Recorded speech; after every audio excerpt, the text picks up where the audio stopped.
Het belangrijkste nieuws van Curaçao in het Nederlands. Extra Journaal. Vers van de pers. Welkom bij Extra Journaal. Fijn dat u weer kijkt. We hebben het belangrijkste nieuws voor u op een rij gezet. En we beginnen met het bericht dat er hoge straffen zijn opgelegd voor de moord op Mike Venema.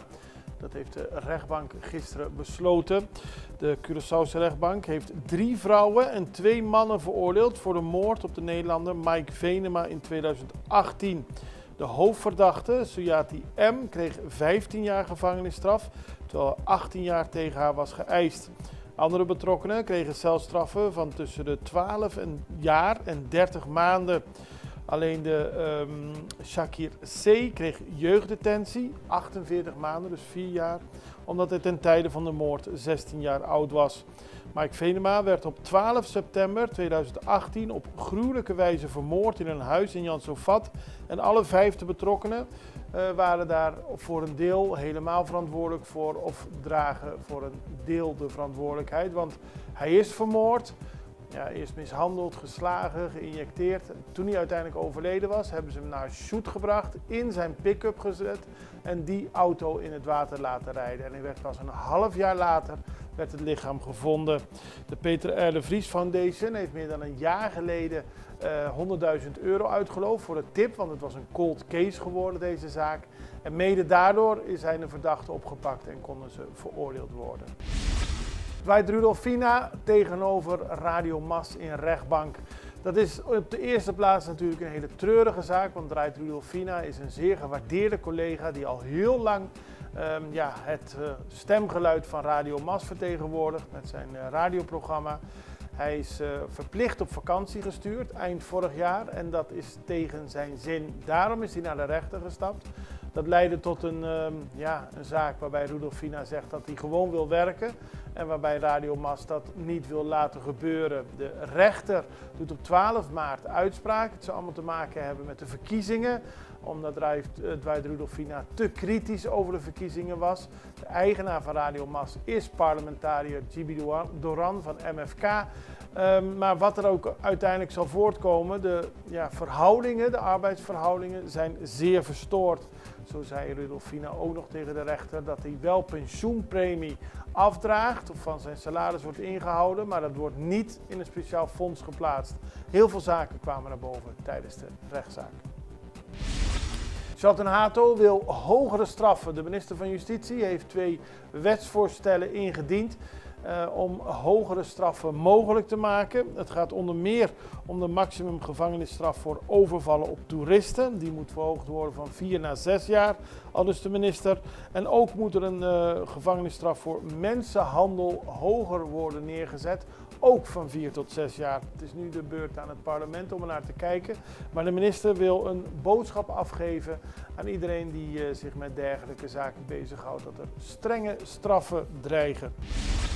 Echtpaar Bunkamper moet terugbetalen. Dat heeft de rechtbank op Sint Maarten gisteren bepaald.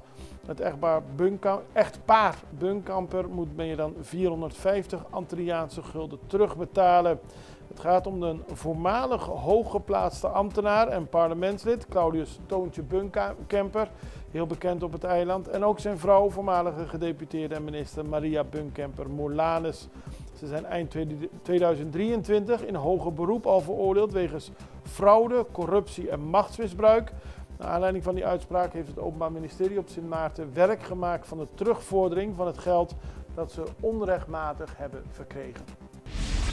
Codet nog niet toegelaten bij vaste commissies van het parlement. En niet alleen Codet, ook andere parlementariërs, onder meer Zita Jezus Lietu, die uit de fractie van de PAR is gestapt vorig jaar en onafhankelijk verder is gegaan. Hetzelfde geldt voor Corine João Genaro, die uit de fractie van de PNP is gestapt, ook onafhankelijk verder gegaan.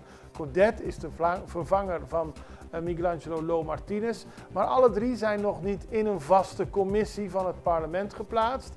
En dat is betreurenswaardig, omdat zeker Codet er al 2 maanden op wacht. En Annemaria Pauletta van de PAR grijpt dit aan om sowieso haar zorgen te uiten over de functioneren van het parlement. Er zijn al 2 maanden geen openbare vergaderingen gehouden. De vaste commissies doen te weinig, komen niet voldoende bij elkaar. Ze ziet het met ledenogen aan en zegt dat zeker in de richting naar de verkiezingen het parlement eigenlijk nauwelijks nog functioneert.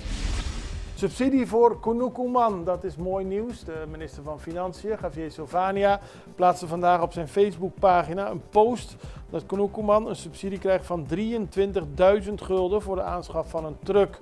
Daaronder schrijft de minister dat ons hart ook klopt voor Kunukuman. En dat is natuurlijk een verwijzing naar de leuze van de MFK, dat hun hart voor heel veel zaken, maar vooral voor Curaçao klopt. Kunukuman is het pseudoniem van Frans van der Post. Die heeft jarenlang al met een groep vrijwilligers elke zondag een deel van Curaçao opgeruimd. Gewoon de troep die mensen hebben achtergelaten, ruimt hij op. Hij kreeg eind vorig jaar ook al de MCB-prijs voor zijn inzet. En nu krijgt hij dus een subsidie voor een truck. Dick Advocaat tekent officieel bij. Nou, de voetballiefhebbers kunnen gerust zijn. Dick Advocaat, toptrainer, inmiddels 77 jaar, heeft weer voor een half jaar bijgetekend. Dat betekent dat hij de komende wedstrijden nog Curaçao blijft leiden. En naast Advocaat ook de rest van zijn team, Cor Pot, rechterhand sinds jaar en dag, teammanager Kees Jansma en teamarts Casper van Eyck. Allemaal blijven ze tot juli in ieder geval bij het nationale elftal. En dat betekent dat ze ook meegaan naar de Gold Cup in Amerika. Die staat van 14 juni tot 6 juli op het programma. En trouwens, de cijfers van Advocaat zijn goed te noemen. Hij zat tijdens 8 interlands op de bank. 6 overwinningen, 1 gelijkspel en 1 nederlaag. We gaan even over naar een break. We zijn zo bij u terug. Extra in Nederland. Van Amsterdam tot Arnhem, van Groningen tot Maastricht, Extra is erbij. Volg Extra Digitaal en blijf op de hoogte van de belangrijkste ontwikkelingen in Nederland. Extra Digitaal is te zien op verschillende platforms en kanalen zoals WhatsApp, YouTube, Facebook, Instagram en ook TikTok. Wilt u ons op de hoogte brengen van een evenement of iets doorgeven? Neem contact op via WhatsApp, e-mail, Facebook of bel gewoon 06 1364 2945. Volg of abonneer je op Extra Digitaal. Klik aan en volg ons.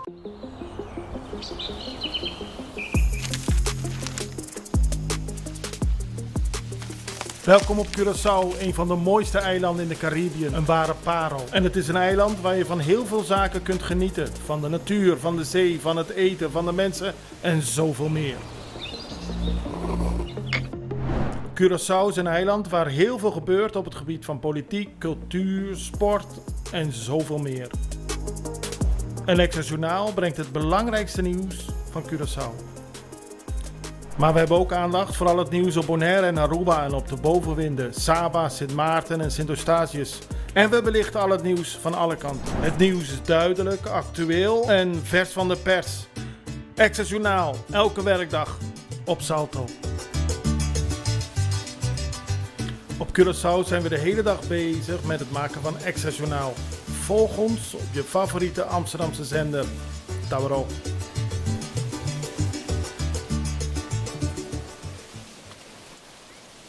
We beginnen op Sint Maarten. Daar heeft opnieuw een schietpartij plaatsgevonden gisteravond. Dat heeft de politie vandaag bekendgemaakt. Het gaat om een schietpartij op de L.B. Scott Road. De politie kwam daar rond 10:30 s'avonds. Naar aanleiding van een melding. En de eerste patrouille zag bij de kruising van de L.B. Scott Road en de Azealia Drive een mannelijk slachtoffer buiten zijn voertuig. Hij had schotwonden en verkeerde in hevige pijn terwijl hij zwaar bloedde. Hij is direct naar het ziekenhuis gebracht. Hij verkeert nog in kritieke toestand en de politie vraagt iedereen om informatie over dit incident. Het is op dit moment onduidelijk wat zich precies heeft voorgedaan. En schietpartijen op Sint Maarten zijn heel vaak zijn heel vaak voorgekomen de afgelopen periode. Het is ook een zorg voor de justitie op Sint Maarten. En men wil zo snel mogelijk deze zaak ook kunnen oplossen, zodat men weet wie er bezig is met het schieten op anderen. Er is een eervolle prijs voor de Caribische militairen in Texas. U ziet het op de foto's. De Caribische militairen hebben een topprestatie neergezet tijdens de Texas Trail Roundup in San Antonio, Texas. In 3 dagen hebben ze 3 afstanden afgelegd. 10 kilometer, 21 kilometer, 42 kilometer. Vergelijkbaar met, niet helemaal, maar u moet denken aan de Nijmeegse Vierdaagse. Dat er in een bepaalde reeks van dagen veel gelopen moet worden. En de militairen van de Carmil hebben laten zien wat ze in huis hebben, Caribische militairen. En ze werden beloond met een eervolle trofee voor de best presterende militaire eenheid. Dan gaan we naar een bericht dat we van Wintertuin hebben gekregen. Lenga GTP, dat is een Large Language Model. Voor de leken, vergelijk het maar met ChatGTP, maar dan volledig toegewijd aan het papiaments. Dit model, de Lenga GPT, is ontworpen om de papiamense taal te begrijpen en te verwerken met heel veel nauwkeurigheid en culturele gevoeligheid. Deze mijlpaal is bereikt na 4 jaar onderzoek en ontwikkeling. Het markeert volgens Wintertuin Curaçao een belangrijke stap in de richting van het versterken van de digitale aanwezigheid van het papiaments. En er vindt binnenkort vanavond een workshop plaats waar mensen bij kunnen zijn in de Triangel in Otrabanda. En daar kunnen deelnemers de mogelijkheid krijgen om met het prototype aan de slag te gaan en waardevolle feedback te geven.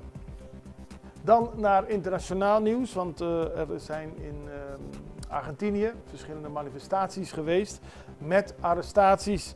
Verschillende mensen zijn gearresteerd en anderen raakten licht gewond tijdens incidenten bij een protest van gepensioneerden op woensdagmiddag voor het Argentijnse congres in Buenos Aires.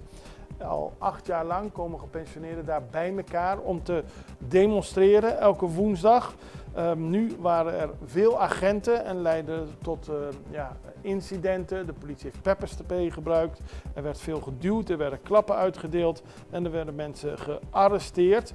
Het begrotingsbeleid van de Argentijnse president Javier Milei raakt de gepensioneerden hard. Dat betekent dat de demonstraties die al lang voortduren nu steeds harder worden omdat de inkomsten van gepensioneerden zijn bevroren en hun medicatie niet langer wordt gesubsidieerd.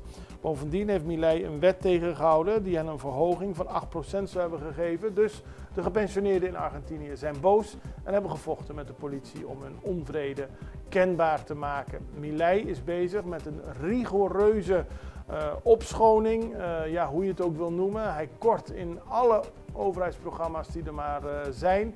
In die zin wordt hij ook vergeleken met Donald Trump. Het zijn trouwens 2 goede vrienden, zo blijkt uit de beelden die we hier krijgen. Maar in ieder geval, de gepensioneerden in Argentinië, die zijn het daar niet mee eens en die zullen blijven protesteren. En de manifestatie en ook de vechtpartij met de politie, dat ziet u op de beelden, ging er hard aan toe. We zijn ermee aan het einde gekomen van deze aflevering van Extra Journaal. We zijn er morgen weer en ik hoop u ook het allerbeste. Tot ziens.